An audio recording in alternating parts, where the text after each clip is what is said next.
Okay, osteoporosis, which is characterized by low bone mass.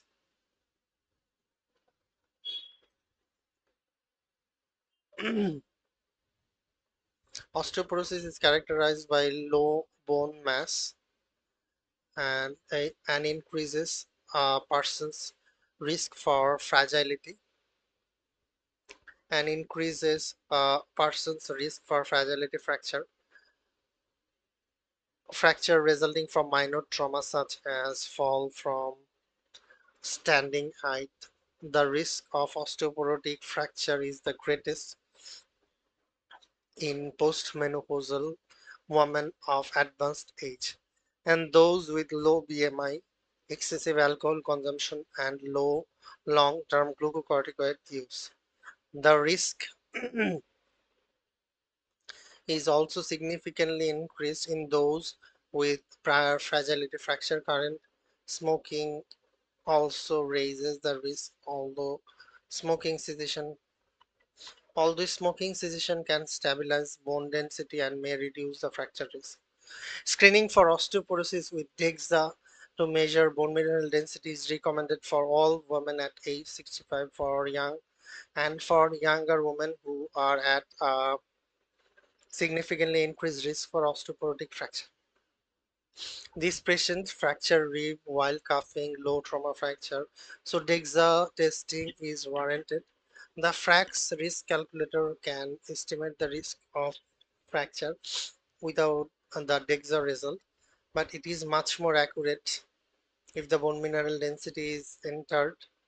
Intervention to reduce the risk of fracture include weight-bearing exercise, although weight-bearing exercise, adequate calcium, vitamin D, and bisphosphonate. Okay, next.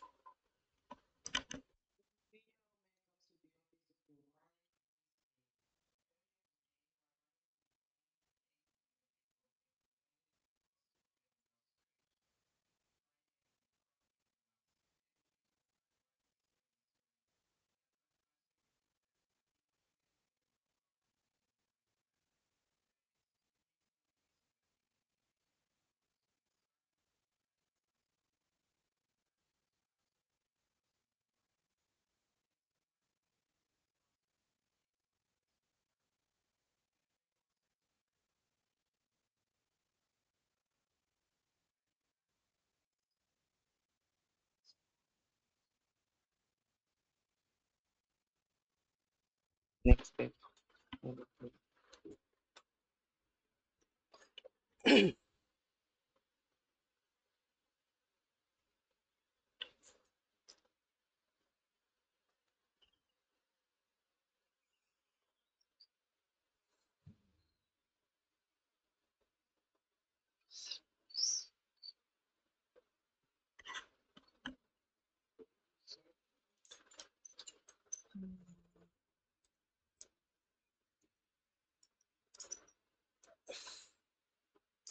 Radiograph of the wrist, no fracture.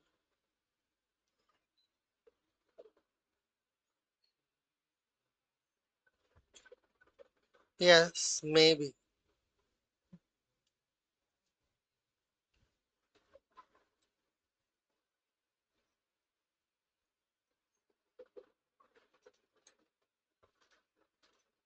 It's thumb spica, isn't it? Because clear fracture is not seen. And after 10 days, if we found the fracture, then we should do surgery. Maybe. Okay. And scaphoid fracture causes avascular necrosis. Like avascular necrosis happened in talus fracture, scaphoid fracture, fracture neck of the femur. Okay. Okay, scaphoid fracture are the most common carpal bones. Scaphoid fracture are most common carpal bones. They frequently result from falls on outstretched hand that cause axial compression or wrist hyperextension. The arterial supply to the scaphoid from the radial, the artery supply to the scaphoid from the radial artery enters through the foramina in the bone's distal pole before proceeding to the proximal pole.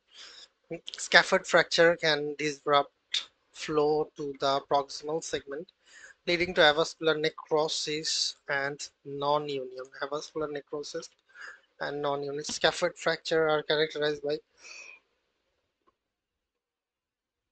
tenderness in the anatomic snub box, a finding that has a high sensitivity for fracture and warrant additional evaluation with imaging. The snub box is a shallow depression at the dorsoradial wrist, bounded medially by the tendon of the extensor pollicis longus and laterally by the tendon of the abductor pollicis longus and extensor pollicis brevis. X-ray at the time of the injury. X-ray at the time of the injury has low sensitivity for scaphoid fracture. Therefore, if initial X-rays are negative, CT scan or MRI of the wrist is recommended to confirm the fracture. As an alternative, the wrist can be immobilized. The wrist can be immobilized briefly, a thumb spike, a splint, followed by repeat imaging 7 to 10 days. Either approach can be considered, and with repeat x-rays associated with lower up front cost, whereas MRI may allow for earlier return to the normal activity. But yes, tendon injuries are typically acquired in penetrating injury or extreme loading of a digit, jamming a finger while trying to catch a ball. The patient's fall nauseous and is unlikely to cause tendon injury. Synovial fluid analysis is appropriate for evaluating inflammatory, crystalline, or infectious arthropathy. It is rarely useful in acute traumatic injury. Okay. Okay. Have you taken your exam date? Okay. Okay. Yes, I have taken. Inshallah, I will give exam in the 27 May. It's my plan. Like, yes. Okay, what are, like, apart from doing uworld, what extra you are doing?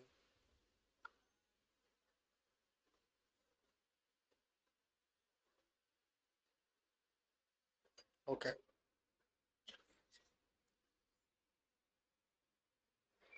okay. Then we can, when you start in giving NBME, or we can discuss the NBME also, because discussing NBME would be helpful for me. Have, sorry, I have done.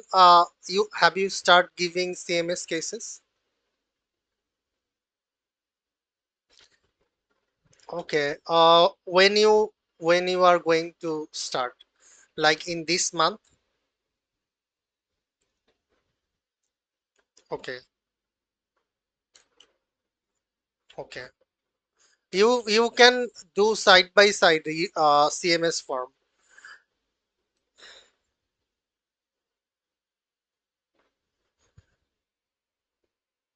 No, then what will happen? Uh, I don't know his tactics, because if he will give all the hint from if he will if he gives all the hint from the CMS form, it will be easier for you to do the question. Like, if I give clue, like when we are discussing, if I give the plenty of clue, it would be very easy to find out the answer, isn't it? Even I am even I am getting some information. That's why sometimes I try not to hear from you when you are trying to explain, like when you are tackling the question. Then you may see that I sometimes keep quiet because I know you are guessing something and it will give me the clue of the answer, isn't it? Because you are jamming with something, uh, and uh, uh, you know the concept and you are on the way of answering. I might not think in the exam hall because in the exam hall it is not a discussion way. So I think that you should start 1 to 2 CMS form. Like if you finish one CMS form, we can do. We can just revise. I have done the CMS form, so not all. Some are left, so we can just discuss, and it would be easier. Like we are not doing. We will not take that time. We will within 1 hour we can do the 40-50 question. Like why it is that, why you are thinking it is that, and then we can go to the next question. We can do that because I think that there is not plenty of UL question left, but one of my mentor, like our brother who has already given the exam, he told me to do play more and more question. Like the problem in the UWorld, if you do UWorld for 2 to 3 months, then you start forgetting from the first month thing. It happens. So he told me to do random things along with UWorld because if you just do the UWorld, you can memorize the answer and it would be problematic. As you are doing UWorld, you can do side by side, like you can start internal medicine CMS form. You can give 50 question, then we can discuss.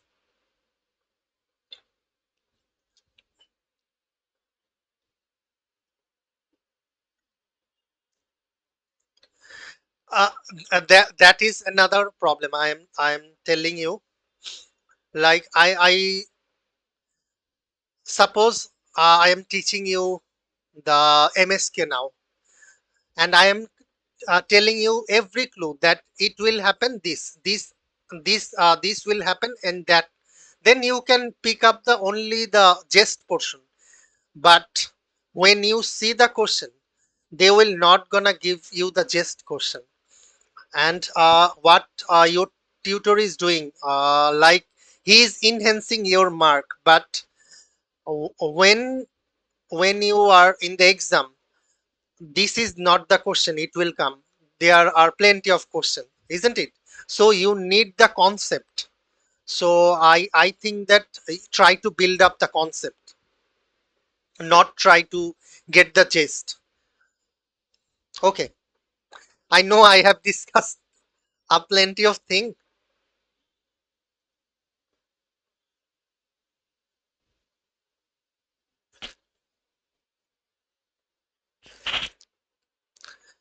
No, then just do randomly CMS form. Like I am telling you, just do like internal medicine CMS form, like 25 question. Then we can discuss the 25 question. You don't need to you don't need to tell your mentor because he might get hurt.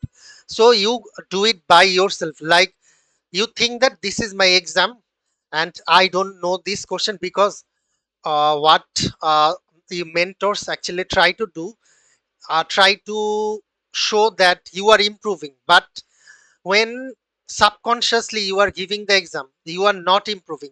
That means you are not improving. Got my point? So try to find the tactic, because in when you are in the exam hall, it is not possible to revise all the concept your mentor teaches, isn't it? So when you are in the exam hall, there is nothing apart. There is nothing. The only thing keeps with you is your inner knowledge, the thing you have performed, even if you are not touching anything. Like what you have done randomly, it will be. it is possible to deal in the exam randomly, but what you are not doing randomly, it is not possible in the exam randomly. That's my thinking. Yes, because now you can easily deal with the MSK, but if we do a random block, the our percentage will not gonna come like what I try to do in my home. Like I try to do a random block like whole block, but when I give a whole block, our percentage my percentage is not that what we are getting from this discussion. Yes, so that is the problem.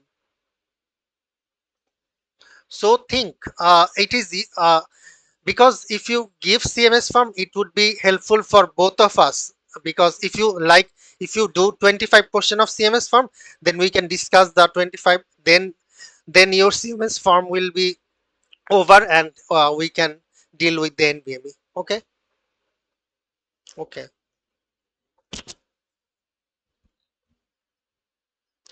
I know it's a lot for you because you are, yes, I know.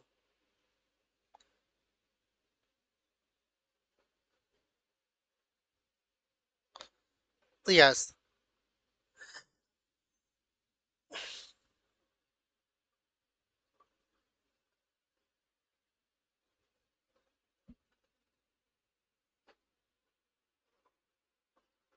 No, no, I haven't started giving NBMEs. I have given not all, but some of the MSK, sorry, some of the CMS firm, because in the Reddit they have told that most of the concept in the NBME is from the CMS firm, and what mentors actually do, they are trying to give that things like this is the answer, this is the answer, and your brain is catching that, oh, if it is the question, then it is the answer. I think that it is the wrong way. Like it happened in the do you know about the history of Nepal, what happened in yes, so that is the problem. If you know the question and if you know the answer, then it you will be biased and you are not unable to think from out of the box, but the question is changing now and then, and it is not possible for you. Got it. So so some people are enhancing their number by this, and they actually fall in trap,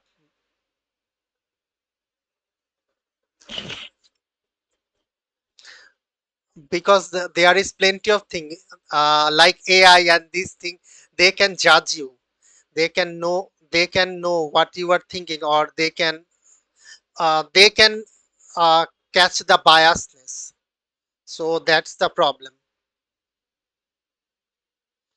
Yes, if the concept changes, like if your mentor does not give the whole gist, just giving the concept, then when you see that thing, you will be you start thinking that this is the answer. Then it happens in the uworld solving too.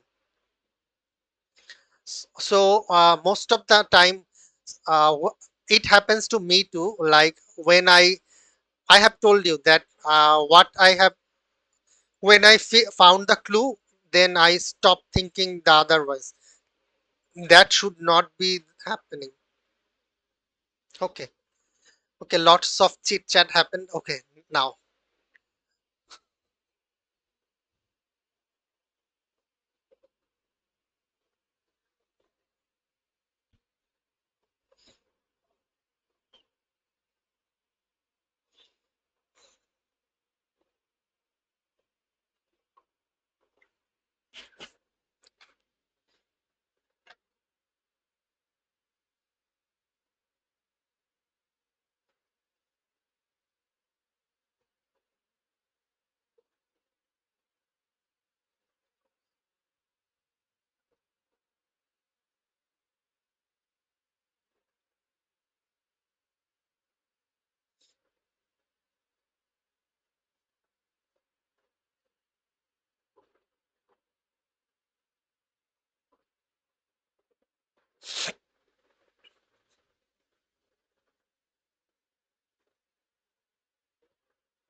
Okay. This patient most likely has meniscal tear. This patient most likely has meniscal tear, which is commonly caused by a flexed knee, which is commonly caused by a flexed knee twisting while the corresponding foot is planted. Because the level of the pain at the time of the injury varies, some patient may be unaware. Some patient may be unaware uh, that an injury occurred. They may note intermittent knee catching of the joint and limitation in range of motion and tenderness of the involved joint line. An abnormal knee motion. An abnormal knee motion may or may not be present on examination. Associated effusion often develops slowly over hours to days and can resolve spontaneously. Provocative tests like Thalassie test, provocative tests like Thalassie tests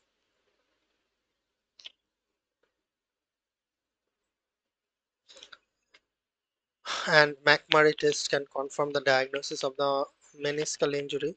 The McMurray test involves fully flexing and extending the knee, while the tibia is externally rotated. Stress the medial meniscus and internally rotated. Stress the lateral meniscus. Pain or uh, pain and or palpable locking, catching, and or crepitus during tests suggest meniscal injury. Young patient with suspected meniscal injury and effusion or mechanical symptom catching, incomplete extension lasting more than 3 to 4 weeks should be considered for confirmatory MRI, which can clearly visualize the internal structure menisci or ligaments of the knee. If meniscal tear is found, surgical consultation is recommended in older patients. Chronic tear due to cartilage degeneration and osteoarthritis are sometimes managed conservatively with rest and non-steroidal anti-inflammatory drugs. Okay,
Encompassing the patella and the trochlear group.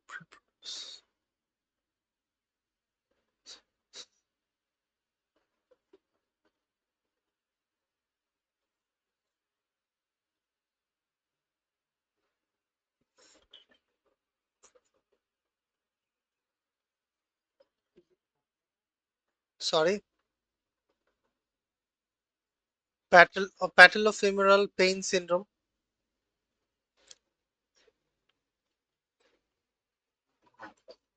When the knee is extended, when the knee is extended, compressing the patella into the trochlear group, reproducing the pain.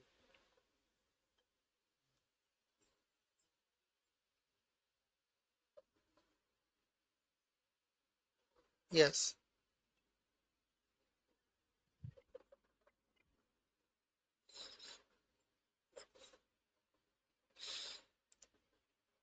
it hasn't showed that and oh yes.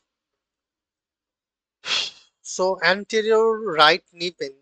If you find anterior knee pain, then it is patellofemoral. If you find lateral knee pain, it is iliotibial band syndrome. Okay.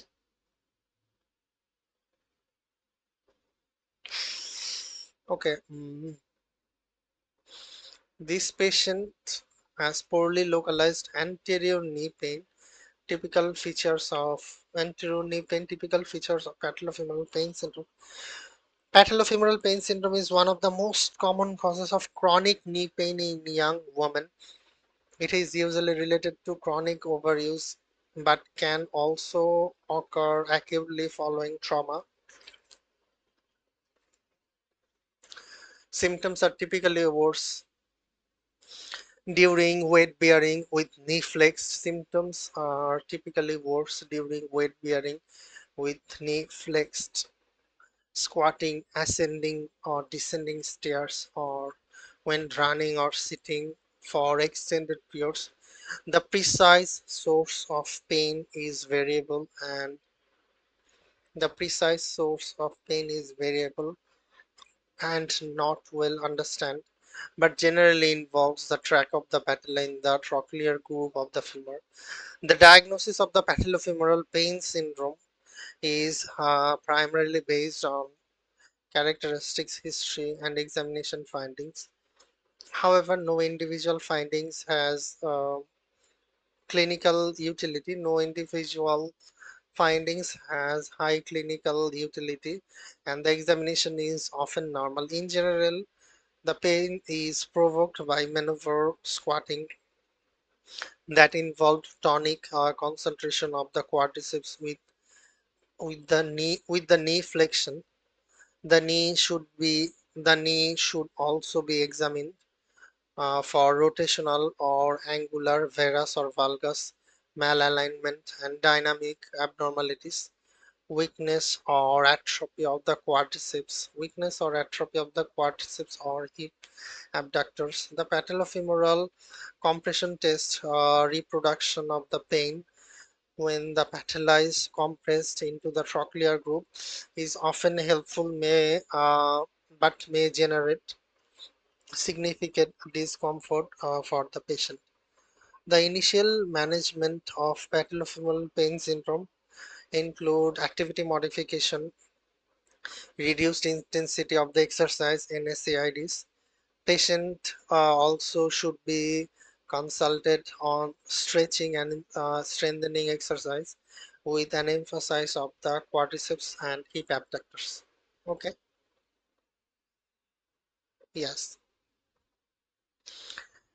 Rigid knee mobilizers are used for patellar fracture and tears of the quadriceps. and tear of the quadriceps and patellar tendon present which present following major trauma with inability to extend knee. Functional weakness buckling give a sensation does not indicate a tendon rupture, but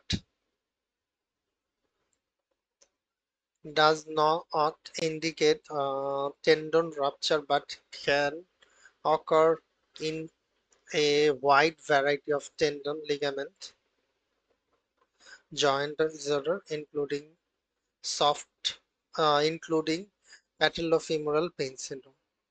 Okay, non-weight bearing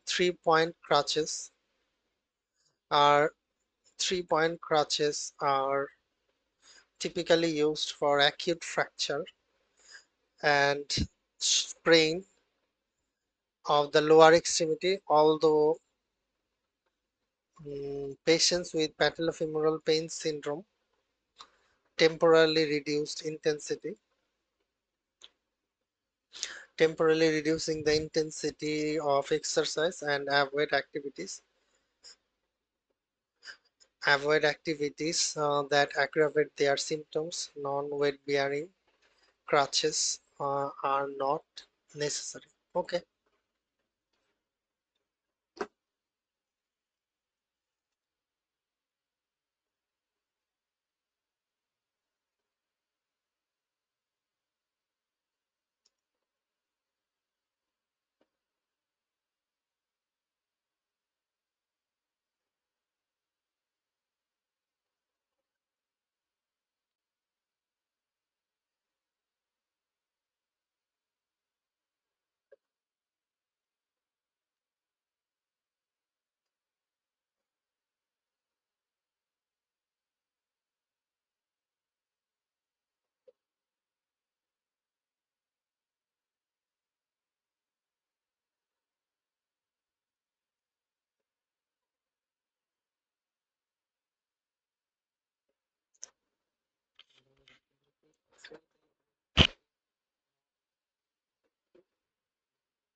Okay. So this patient progressively worsening back pain that is worse at night, um, promptly relieved by ibuprofen. This patient most consistent with osteoblastoma, a benign bone tumor. Osteoblastoma typically adolescent boy with proximal femur, tibia, and spine, and being the most common site of affected. Osteoblastoma contains a small osteoid nidus. It contains a small osteoid nidus that produces high level of prostaglandin, which causes localized inflammation and pain. And this patient is typically worse at night, unrelated to physical activity. Examination is often normal, although localized tenderness and swelling may be present on plain X-ray or CT scan. Osteoid osteoma appears. Osteoid osteoma appears as small, well circumscribed and small, well circumscribed lucency with sclerotic margin and sometimes central ossification.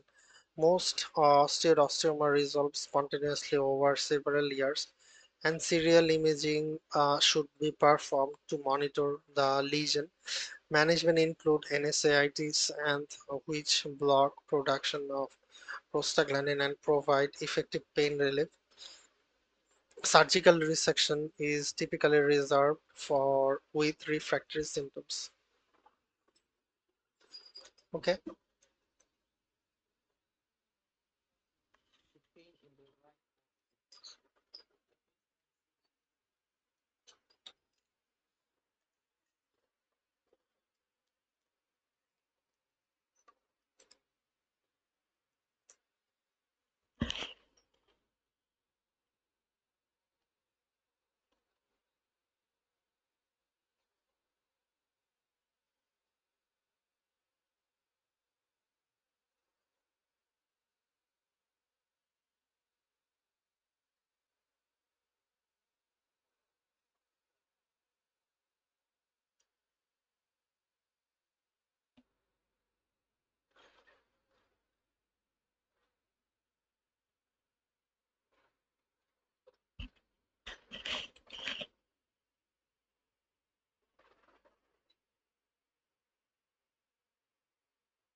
okay. This patient has chronic forefoot pain.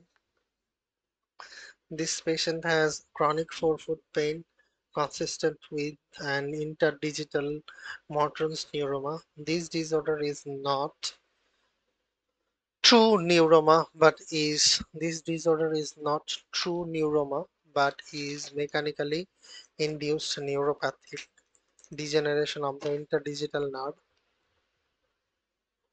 It is characterized by numbness, aching, burning in the distal forefoot from the metatarsal head to the third and fourth toes. Motor neuroma is commonly seen in runners, and symptoms are typically worsened by walking on hard surface, and wearing tight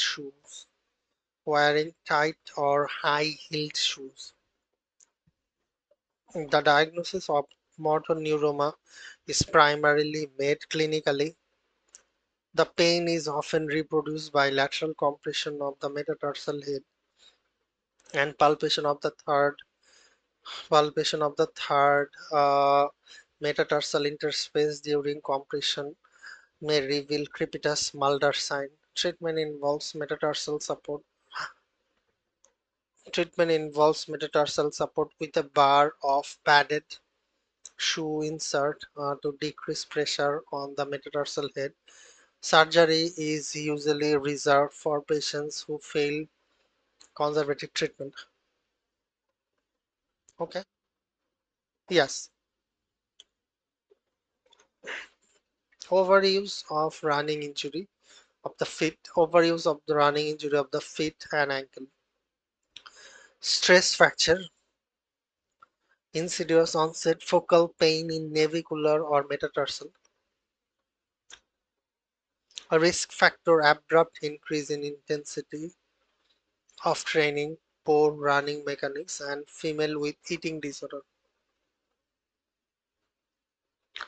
Plantar fasciitis, plantar surface of the heel, hurts when initiating running or the first steps of the day.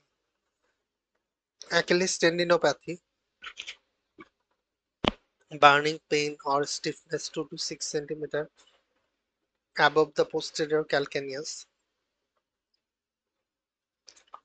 Motor neuroma, numbness or pain between third and fourth toe, numbness or pain between third and fourth toe,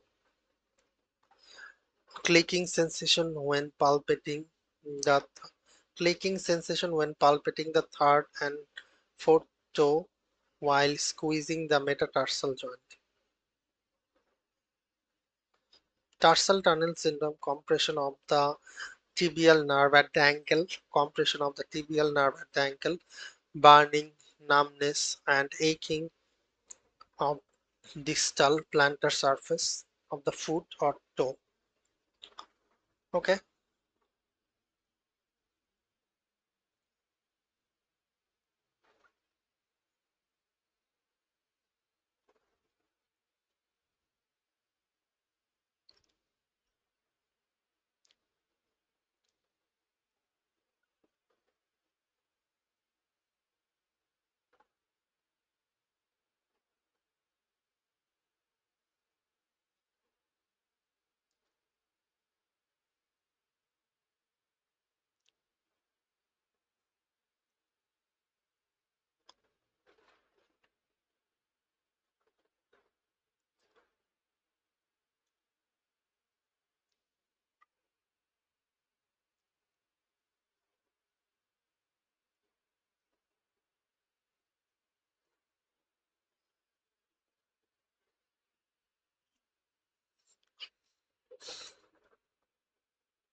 is it lateral epicondylitis?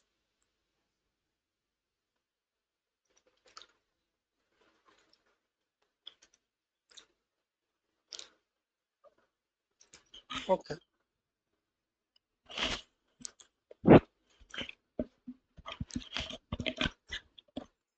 so these patients subacute elbow pain that is reproduced by stretching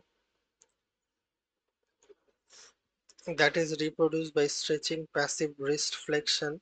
The wrist extensor is consistent with the wrist extensors is consistent with lateral epicondylitis tennis elbow.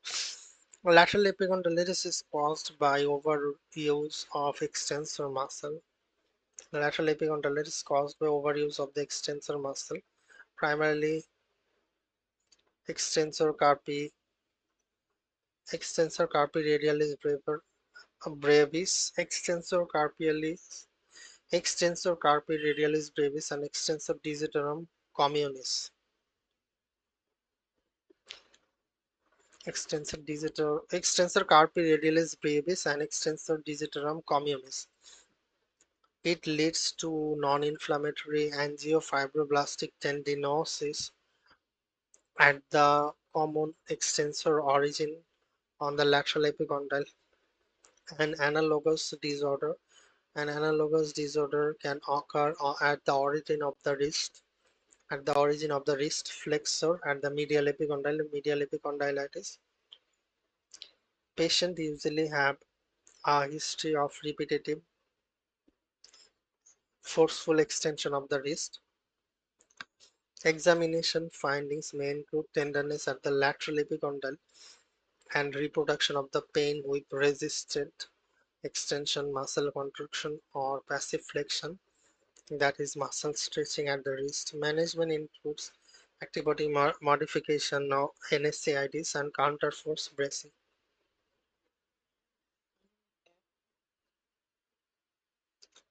Yes, radial tunnel syndrome. Radial tunnel syndrome is compression of the radial nerve where it passes through the where it passes under the supinator when where it passes under the supinator. So compression of the radial nerve where it passes under the supinator. Although it may cause lateral elbow pain resembling lateral epicondylitis, the tenderness is typically greatest at the margin of the supinator, several centimeter distal to the elbow, rather than lateral epicondyle, lateral epicondyle, lateral distal humerus as in these patients. Okay.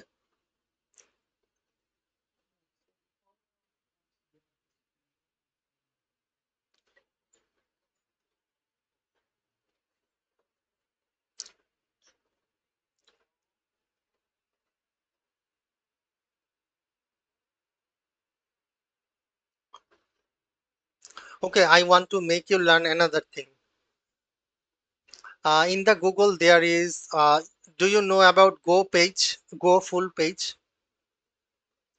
This is an extension. No, no, no, you will not find here. This is one sort of extension. Wait, one second.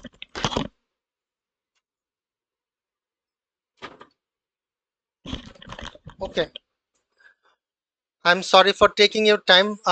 Go to the three dot in the right. Uh, no, no, yeah, not in here. Uh, like, like plus, in the plus. Where is your option? Okay. Okay. No. Go to the three dot. Again, go to the three dot. Now go to the extension. Extensions. Yes. Yes. Visit Chrome. Visit Chrome Web Store. Okay. Now write Go full page. Yes. This one. Yes. Just click and add to Chrome. Okay. Add extension. Okay. Oh, okay. You will see the magic now. Okay. Go to the uworld now. So no, this extension has not attended. So go to the yes. You don't need to do nothing. Go demo videos, frequently asked question. Okay, I think that extension should be added. Okay, click cross. No, right. All bookmark above the this extension on. Yes, yes. This is your extension. Just right click. Oh, sorry. Make it in the yes pin. Okay, that's it. You don't need to do anything. Okay, go to the URL now. You have found the camera, isn't it? In the right, just beside. Okay, go back. Go to the previous question. Go to the previous question. Yes. Now click the camera. It will not gonna do anything. Your URL will not gonna give anything. Don't panic. I do it now and then. Okay, you have just downloaded all the question. And you can download like PDF form. You can download the yes.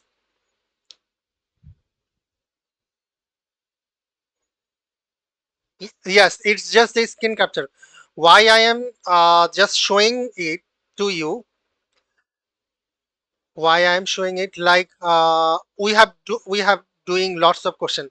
Like one question you want to see previous. Yes, just for saving because sometimes we forgot this thing. Okay, now it may help.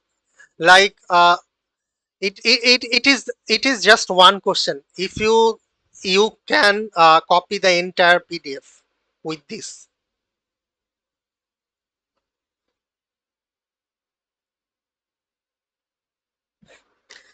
In the uworld, you can do it whole, but you have to buy. But if you like, in the CMS form, the whole CMS form can be copied by this. Like it is the PDF, also it can be. Okay.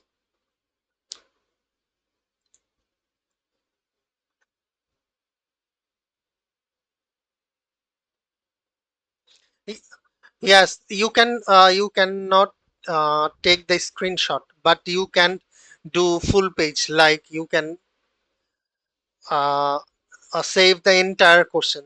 So it is easy for you.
Okay.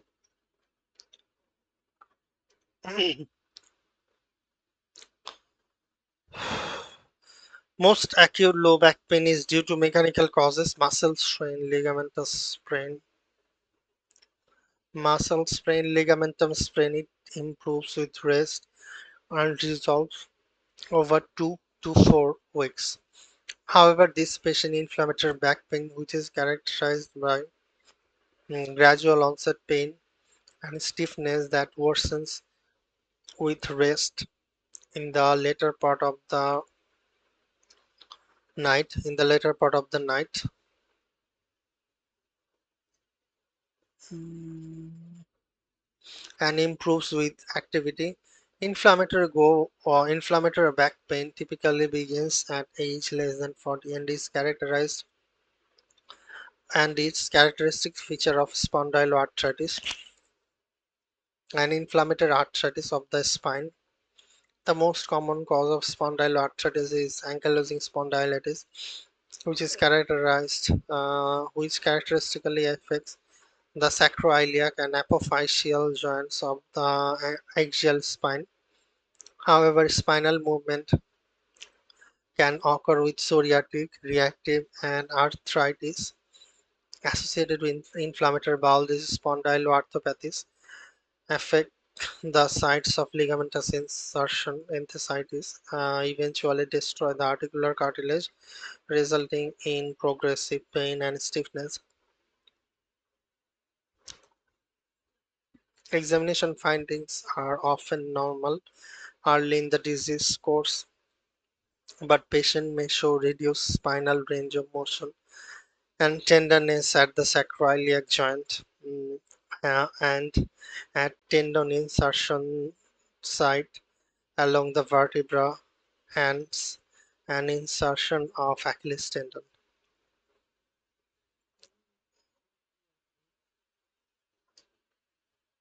Yes, ligamentum, ligamentous sprain can often be traced to a specific event or action.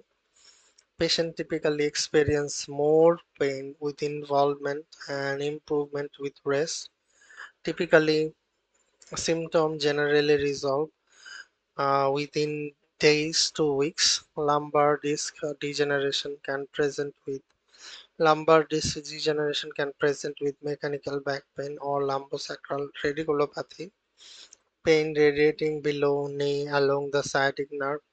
Pain is typically worse with movement. A traumatic lumbar disc degeneration is uncommon in young patients, and lumbar spinal stenosis is usually seen in patients aged more than 60 due to degenerative arthritis. Often radiates to the distal lumbar lower extremity. The pain which often radiates to the distal lower extremity and is typically worse when ambulating with the spine extended and relieved with spinal flexion pseudoclaudication.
Okay,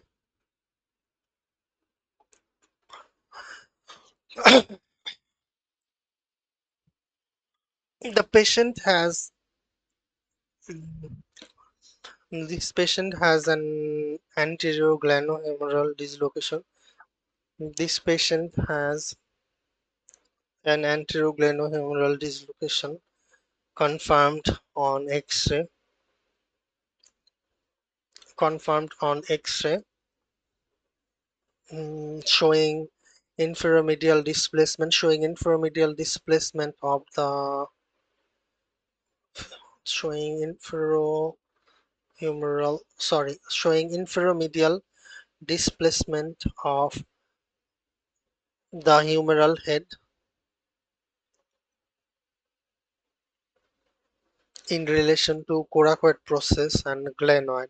Shoulder dislocation is common in basketball. Shoulder dislocation is common in basketball and similar sports in which the arm in which the arm is subject to forceful contact while abducted overhead. Patient who experience shoulder dislocation is Patients who experience shoulder dislocation are often at increased risk for recurrent dislocation due to labral tear, Bankert lesion, ligamentum laxity due to overuse, and underlying multidirectional joint stability. Multidirectional joint stability is excessive symptomatic laxity of the joint capsule in more than one direction. It typically becomes symptomatic. Becomes symptomatic in young age less than 40, athletically active individuals, often in the setting of repetitive microtrauma or participation in sports requiring lifting the arms overhead. In addition to overt joint dislocation, the patient may report looseness or weakness in the shoulder in certain position. Okay. Yes. Acute glenohumeral dislocation,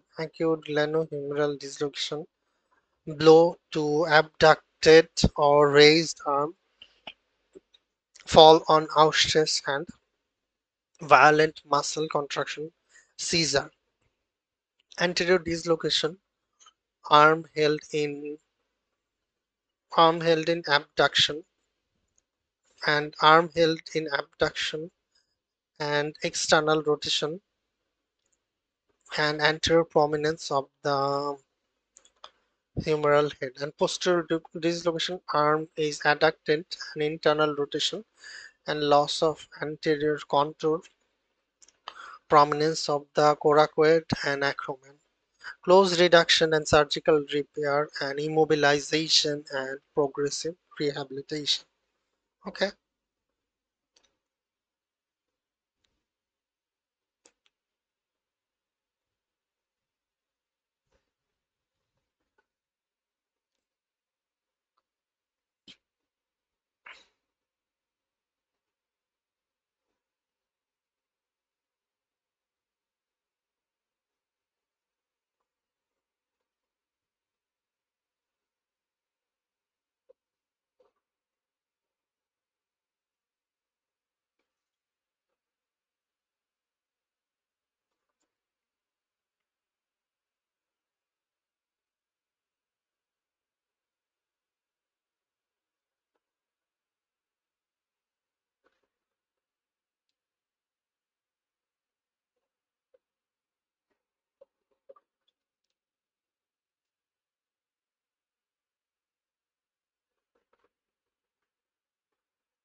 Is it osteoporosis due to,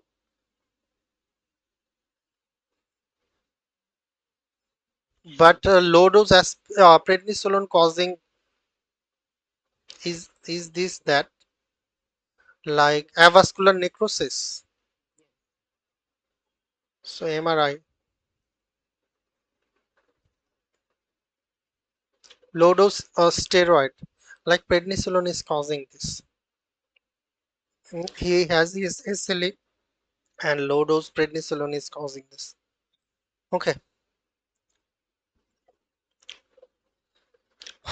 This patient with uh, this patient has SLE, systemic lupus erythematosus, who is taking prednisolone and has a traumatic hip pain with normal X-ray findings, most likely due to osteonecrosis of the femoral head. Osteonecrosis can develop in disorders that disrupt the circulation of bone through microocclusion, abnormal endothelial function, or increased intraosseous pressure. It is common complication of SLA, and the risk is greatly increased in patients treated with glucocorticoids, especially with long-term use.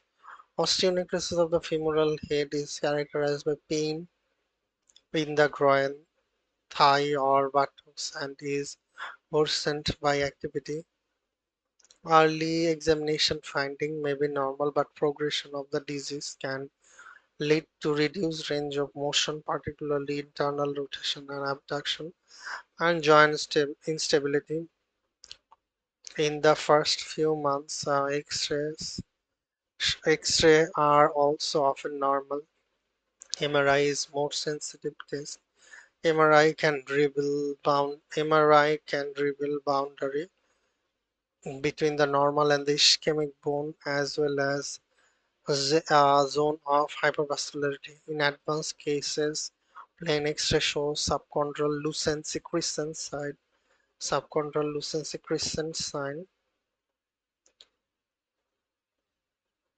and the deformities of the femoral head. Okay, okay. Can we take a 5 minute or have you done your breakfast? Then you do your breakfast. Then you text me. Okay.